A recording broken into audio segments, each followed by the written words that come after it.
Assalamualaikum warahmatullahi wabarakatuh. Teman pecinta sejarah, apa kabarnya hari ini? Alhamdulillah, bertemu lagi dengan saya, dengan suara saya, Anissa Amisani, di program yang kita cintai, yaitu program audiobook. Dan masih di bagian akhir dari buku kedua kita, yaitu 60 Sirah Sahabat Rasulullah. Hari ini kita akan menyapa seorang sahabat luar biasa yang bernama Suhail bin Amr. Suhail bin Amr ini adalah salah satu yang jadi favorit saya juga gitu. Karena ya nantilah kita akan lihat bagaimana beliau begitu piawai, cerdas dalam keahliannya itu. Ya, untuk lengkapnya mari kita simak kisah beliau. Suhail bin Amr, tawanan yang dibebaskan menjadi syahid dalam membela kebenaran. Perang Badar berakhir dengan kemenangan di pihak kaum muslimin. Tidak sedikit tentara kafir yang menjadi tawanan kaum muslimin, termasuk Suhail bin Amr. Umar bin Khattab mendekati Rasulullah SAW dan berkata, "Wahai Rasulullah, biarkan saya cabut 2 gigi depan Suhail bin Amr, agar mulai hari ini ia tidak bisa lagi berorasi menghinamu." Rasulullah SAW menjawab, "Jangan wahai Umar, aku tidak merusak tubuh seseorang, karena nanti Allah akan merusak tubuhku, meskipun aku seorang nabi." Kemudian Rasulullah menarik Umar ke dekatnya dan bersabda, "Wahai Umar, mudah-mudahan di kemudian hari sikap Suhail membuatmu senang." Nubuat Rasulullah menjadi kenyataan. Suhail bin Amr, sang orator suku Quraisy, beralih menjadi orator di antara orator-orator Islam. Ia yang semula seorang musyrik fanatik berat, menjadi seorang mukmin taat yang kedua matanya tak pernah kering dari air mata tangis karena takut kepada Allah. Ia yang notabene termasuk pemuka Quraisy dan panglima pasukannya beralih menjadi seorang pejuang tangguh yang membela Islam. Menjadi seorang prajurit yang berjanji terhadap dirinya akan tetap di jalan jihad sampai mati, dengan harapan Allah akan mengampuni dosa-dosa yang telah dilakukannya. Nah, siapakah dia yang semula musyrik berkepala batu lalu menjadi seorang muslim bertakwa dan gugur menjadi syahid? Dialah Suhail bin Amr, satu dari para pemimpin Quraisy yang disegani. Ia pintar dan bijak, pendapatnya selalu menjadi rujukan. Dialah yang diutus oleh kaum Quraisy untuk meyakinkan Nabi agar membatalkan rencananya memasuki Mekah pada peristiwa Hudaybiyah. Di akhir tahun ke-6 Hijrah, Rasulullah SAW bersama kaum muslimin pergi ke Mekah untuk berziarah ke Baitullah dan melakukan umrah. Sama sekali bukan untuk berperang.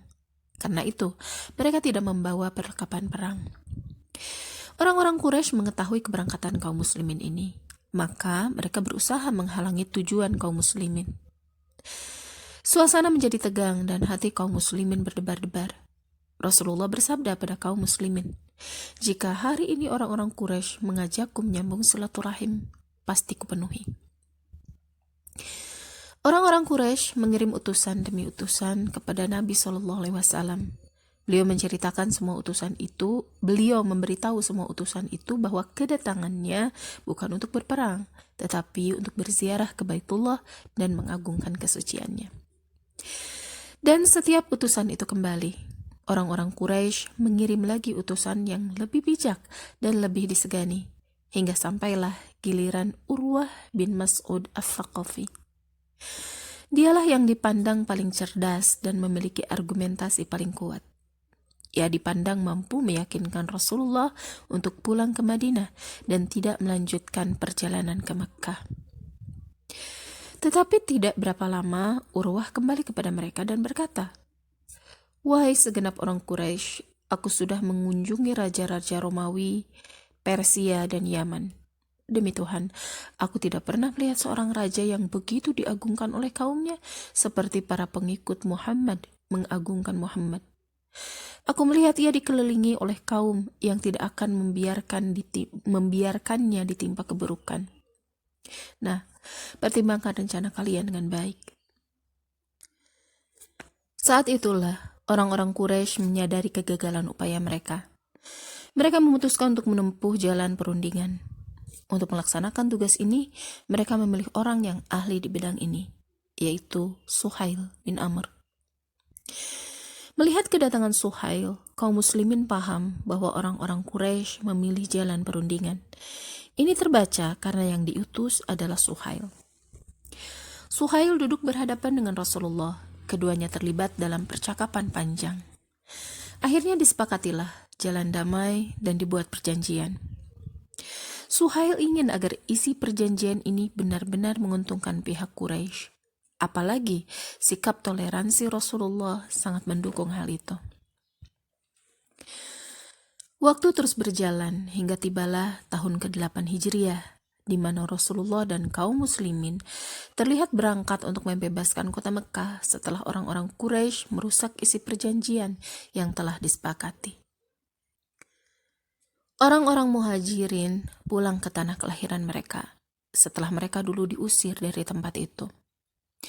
Mereka pulang kampung ditemani oleh orang-orang Ansor yang telah menampung mereka di Madinah. Bahkan lebih mengutamakan mereka daripada diri mereka sendiri.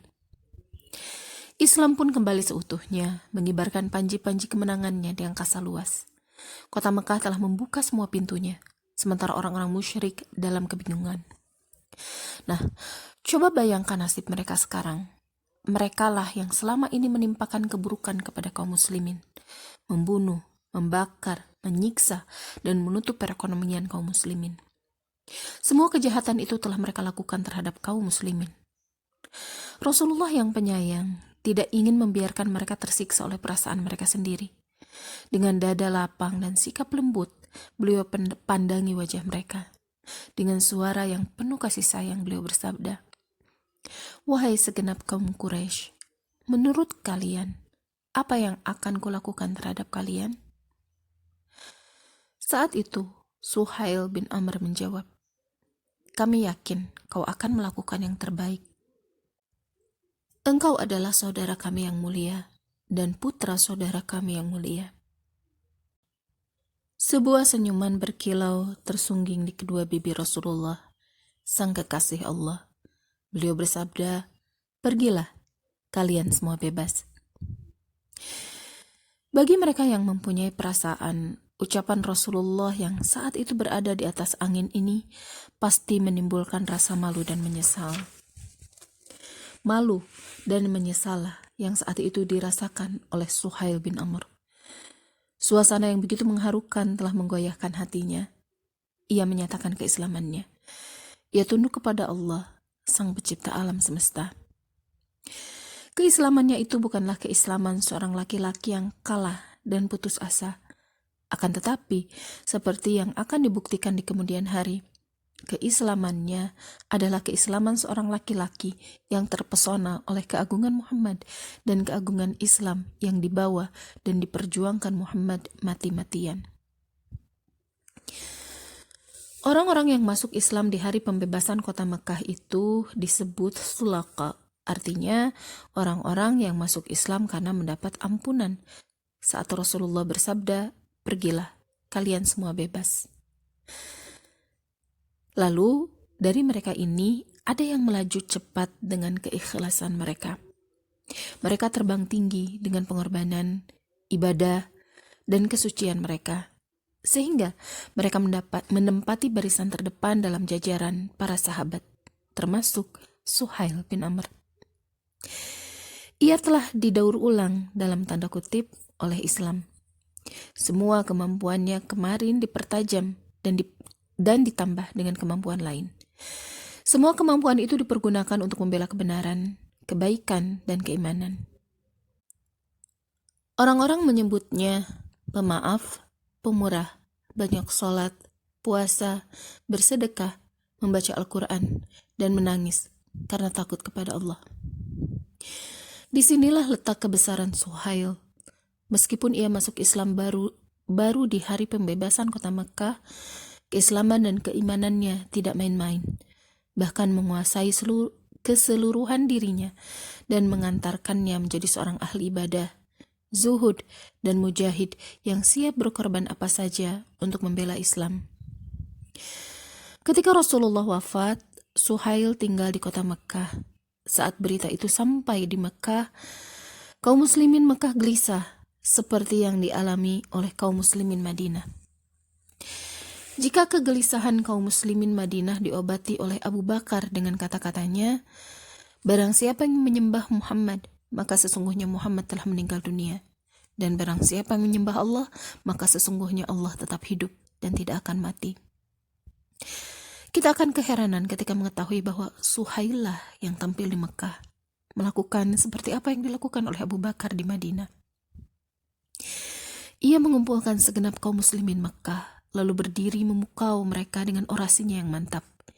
Ia jelaskan bahwa Muhammad itu benar-benar utusan Allah, dan bahwa ia tidak wafat kecuali setelah menyampaikan tugasnya dengan sempurna. Kini tinggal kaum muslimin lah yang harus melanjutkan jalan hidup yang telah digariskan. Tindakan dan orasi Suhail yang didasari iman yang kuat ini berhasil meredam kekacauan yang hampir mencabut keimanan mereka saat mendengar wafatnya Rasulullah. Hari ini, nubuat Rasulullah terbukti. Bukankah beliau pernah berkata kepada Umar, ketika Umar meminta izin untuk merontokkan gigi Suhail saat Suhail menjadi tawanan perang Badar? Jangan, mudah-mudahan di kemudian hari tindakannya membuatmu senang. Nah, pada hari ini nubuat itu terbukti. Ketika kaum muslimin di Madinah mendengar tindakan dan orasi Suhail yang mengagumkan di Makkah, yang mengembalikan keimanan kaum muslimin, Umar bin Khattab teringat akan nubuat Rasulullah. Ia tertawa panjang. Hari ini, 2 gigi depan Suhail yang dulu ingin dicabutnya membawa manfaat besar bagi Islam dan kaum muslimin. Setelah masuk Islam di hari pembebasan kota Mekah dan setelah merasakan manisnya iman, ia berjanji terhadap dirinya. Demi Allah, setiap tindakan yang pernah kulakukan bersama orang-orang musyrik pasti akan kulakukan juga bersama kaum muslimin. Setiap dana yang kukeluarkan bersama kaum musyrikin pasti kukeluarkan juga bersama kaum muslimin. Semoga semua itu menjadi penyeimbang perbuatanku terdahulu. Dahulu, ia berlama-lama khusyuk di depan berhala-berhalanya. Sekarang, bersama kaum muslimin, ia berlama-lama khusyuk di hadapan Allah yang Maha Esa. Waktunya banyak ia habiskan untuk sholat dan puasa, setiap ibadah yang membersihkan jiwanya dan mendekatkan dirinya kepada Tuhannya yang Maha Tinggi, pasti ia lakukan sebanyak-banyaknya. Kemarin, bersama kaum musyrikin, ia memusuhi dan memerangi Islam.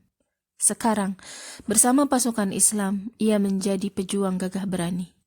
Bersama pasukan kebenaran, ia padamkan api pemujaan Persia yang dipertahankan. Api pemujaan yang selama ini memupus masa depan penduduk Persia. Bersama pasukan kebenaran, ia memporak-porandakan kezaliman orang-orang Romawi. Ia sebarkan kalimat tauhid dan takwa di setiap tempat. Begitulah, bersama pasukan Islam, ia berangkat ke Syam untuk terjun dalam peperangan yang terjadi di sana, termasuk perang Yarmuk yang terkenal sangat sengit, dahsyat, dan mencekam. Saat itu, Suhail bagai terbang kegirangan. Ia merasa mendapatkan kesempatan untuk mendermakan dirinya syahid di perang yang sangat sengit ini, agar dapat menebus dosa-dosa dan kesyirikan masa lalunya. Suhail sangat mencintai kampung halamannya, Mekah, bahkan melebihi dirinya sendiri. Meskipun kaum muslimin telah berhasil membebaskan Syam, ia tidak juga mau pulang ke Mekah. Ia berkata, "Aku mendengar Rasulullah SAW bersabda, keberadaan seseorang di antara kalian di medan perang membela agama Allah, meskipun hanya sebentar, lebih baik dari amal kebaikan sepanjang usianya. Sungguh, aku ingin berperang di jalan Allah hingga syahid. Aku tidak akan pulang ke Mekah." Suhail menepati janjinya. Sisa hidupnya ia habiskan di medan perang hingga ajal menjemputnya. ruhnya terbang dengan cepat menuju kasih sayang dan keridhoannya. Radhiyallahu anhu, Suhail bin Amr.